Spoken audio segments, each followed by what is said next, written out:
On September 13, 1982, the road above Monaco twisted like a ribbon carved into stone. It was a familiar drive, narrow, sunlit, suspended between mountain and sea.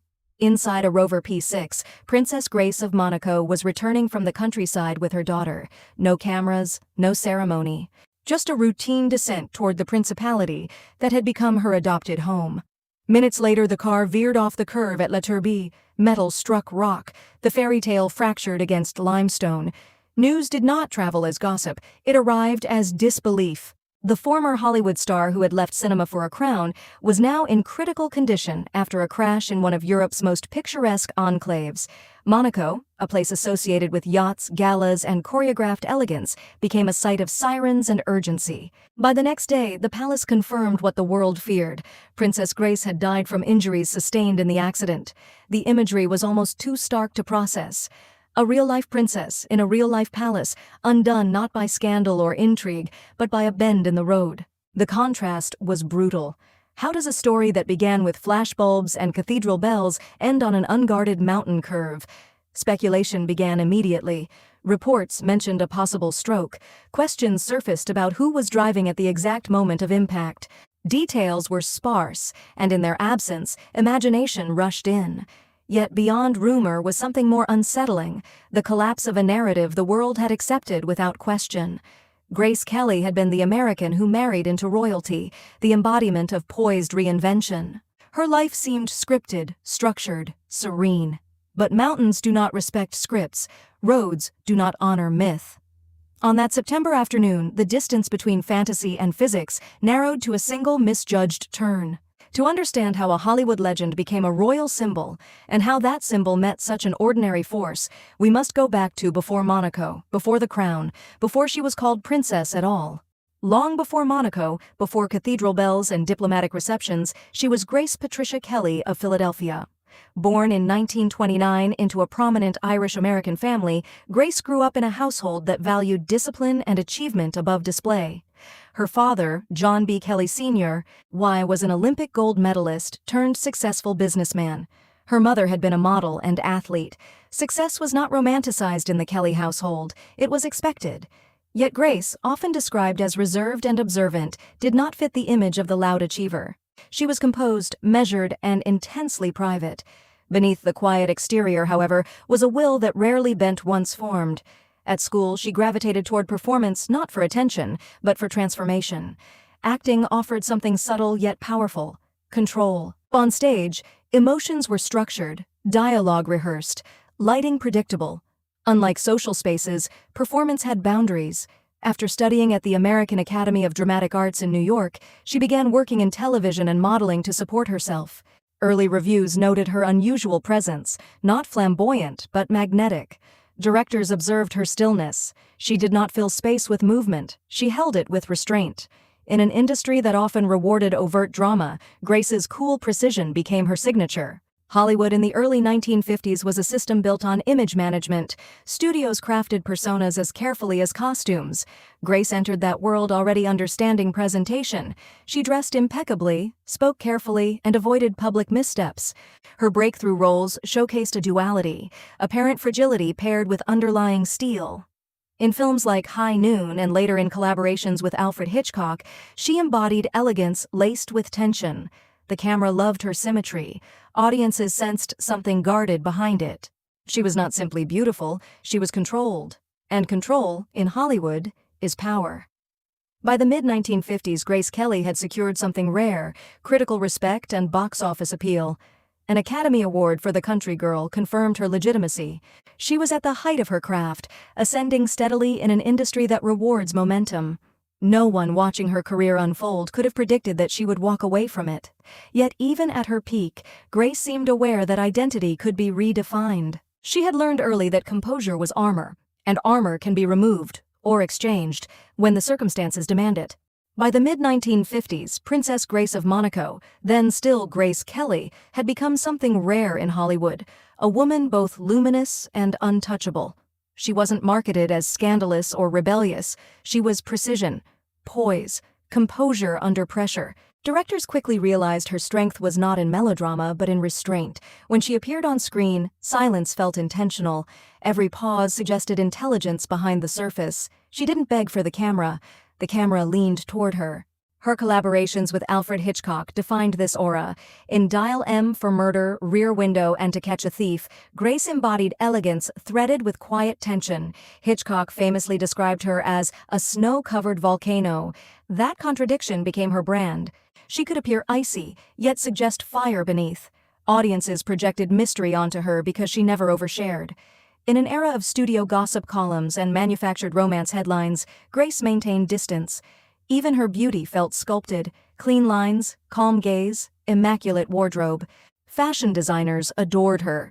Magazines positioned her as the new standard of American refinement. Then came the country girl, a role that shattered assumptions. Stripped of glamour, wearing minimal makeup, she portrayed a weary wife opposite Bing Crosby. Critics expected style. She delivered substance. The Academy Award she won in 1955 wasn't simply recognition, it was validation that her control extended beyond image. She could remove the elegance and still command attention. For a moment it seemed there was nowhere her career could not go. Studios offered scripts relentlessly. Producers imagined decades of prestige roles ahead. She was only 26. Youth, credibility, box office appeal. The combination is rare, and Hollywood knew it. But something in Grace's trajectory suggested she was not content to remain within the studio system indefinitely. Interviews from the time reveal an unusual self-awareness. She spoke carefully about privacy, about wanting a life beyond the screen's glare. While Hollywood elevated her into a myth of cool sophistication, she remained cautious about surrendering autonomy. By 1955, Grace Kelly was not just a movie star, she was an institution of style. Photographs from premieres show flashbulbs erupting around her like fireworks. Yet in many images, her expression is controlled, almost reserved. Stardom requires projection, but it also demands compromise.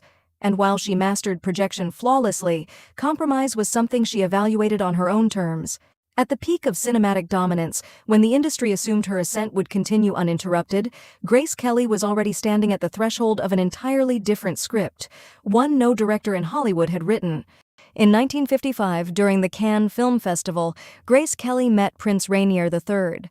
The meeting was arranged as a polite publicity event, a Hollywood star visiting a European royal.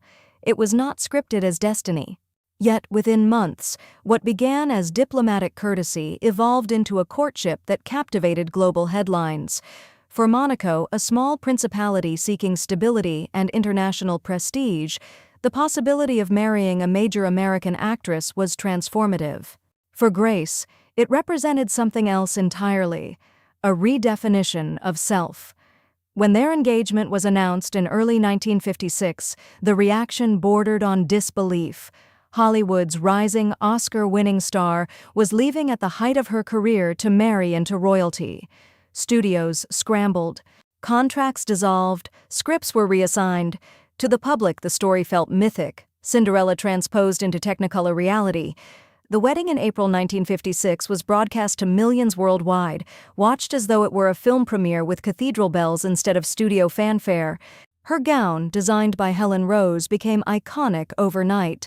Photographs from the ceremony cemented her transformation. Not Grace Kelly the actress, but Princess Grace of Monaco. But fairy tales often obscure logistics. Royal life was not a continuation of glamour, it was a departure from it. Grace relinquished her American citizenship and her film career. The woman who had commanded scripts now operated within protocol. Her days filled with ceremonial duties, charity work, and the careful maintenance of a principality's image. Monaco required more than elegance, it required discipline and diplomacy. Grace adapted with composure, but the transition was not frictionless. Friends later suggested she occasionally missed the creative autonomy of acting. In private, she sketched ideas for returning to the stage, though such plans were quietly discouraged by palace advisors concerned about royal decorum. The public narrative insisted she had won, traded studio lights for a throne. Yet sacrifice rarely announces itself loudly. It reveals itself in smaller ways, in opportunities declined, in identities reshaped. Princess Grace became a patron of the arts and a cultural ambassador for Monaco, helping elevate the principality's global profile. She navigated international appearances with the same precision she once brought to film sets. But control in Hollywood meant shaping scenes. Control in monarchy meant embodying expectation. By the early 1960s, Grace had successfully rebranded herself from actress to sovereign consort. The world admired the composure. The palace projected stability. The fairy tale appeared complete. And yet, unlike a film, there were no retakes. The script she had chosen was permanent: a crown instead of a camera, ceremony instead of spotlight. Few could have imagined that the narrative would not end in old age at a balcony, but on a mountain road decades later. On the morning of September 13, 1982, Princess Grace left Rock Aigle, the family's country residence in the hills above Monaco, planning to return to the palace before the start of the school term. It was not a ceremonial journey. No motorcade, no escort, just a quiet descent along the winding road toward Monte Carlo. With her in the car was her youngest daughter, Princess Stephanie. The route was familiar, a narrow mountain pass known for sharp bends and dramatic drops. Locals had driven it for decades. It did not look like a place where history would pivot. Sometime during the descent near La Turbie, the vehicle failed to complete a curve. The Rover P6 broke through a retaining wall and tumbled down a steep embankment. Emergency responders arrived quickly. Princess Stephanie survived with injuries. Princess Grace was transported to the hospital in critical condition. Initial reports suggested she may have suffered a stroke behind the wheel, potentially causing loss of control before impact. Later investigations stated there was no definitive evidence of mechanical failure. The official cause of death was complications from severe injuries sustained in the crash, but official explanations rarely silence public curiosity. Questions surfaced immediately. Some speculated about the precise sequence of events. Was Princess Grace driving at the moment of impact? Did she lose consciousness before the curve? Could medical intervention have altered the outcome? Monaco's government maintained a composed public stance, emphasizing the tragic nature of the accident without inviting sensationalism. Still, the collision between myth and mortality was difficult for observers to reconcile. A princess whose life had seemed orchestrated with elegance had died in a moment stripped of ceremony. The global response was swift. Leaders sent condolences. Newspapers worldwide featured front-page tributes. In Monaco, crowds gathered in quiet grief. The image that lingered was not of the crash site, but of her wedding, her film premieres, her measured smile on palace balconies. The final drive did not erase the fairy tale. It complicated it. It forced the world to confront the fragility beneath the title. Royalty offers symbolism, not immunity. On that mountain curve, physics prevailed over narrative. And in the space between speculation and official record, Princess Grace became something else entirely. No longer just a star who married a prince, but a figure suspended between glamour and unanswered questions. After 1982, Princess Grace did not fade into archival memory. She transformed into a symbol, not merely of royalty, but of reinvention. Princess Grace of Monaco became the template for a modern fairy tale. The actress who walked away from fame, the American who embraced monarchy, the woman who balanced composure with quiet strength. Fashion houses continued referencing her clean lines and structured silhouettes. The Kelly bag by Hermès, named in her honor, became shorthand for refined luxury. Decades later, photographs of her remain fixtures in galleries, magazines, and royal retrospectives. Her influence extended beyond style. Later generations of royal women, from public-facing philanthropists to global fashion figures, were measured against the precedent she set. Poised in public, controlled in speech, charitable in focus, Grace helped elevate Monaco from a picturesque enclave into a cultural brand recognized worldwide. Through arts foundations and international appearances, she reshaped how a small principality could project influence without spectacle. Yet what lingers most is the paradox. She left Hollywood at its height to embrace permanence, a crown instead of a contract. The world often frames her story as sacrifice or triumph. Perhaps it was both. In cinema, she mastered stillness. In monarchy, she mastered duty. In memory, she exists between those worlds. neither entirely star nor solely sovereign. The mountain curve ended her life, but it did not end her narrative. Princess Grace remains suspended in collective imagination, eternally elegant, eternally composed, a fairy tale figure whose final chapter only deepened the myth.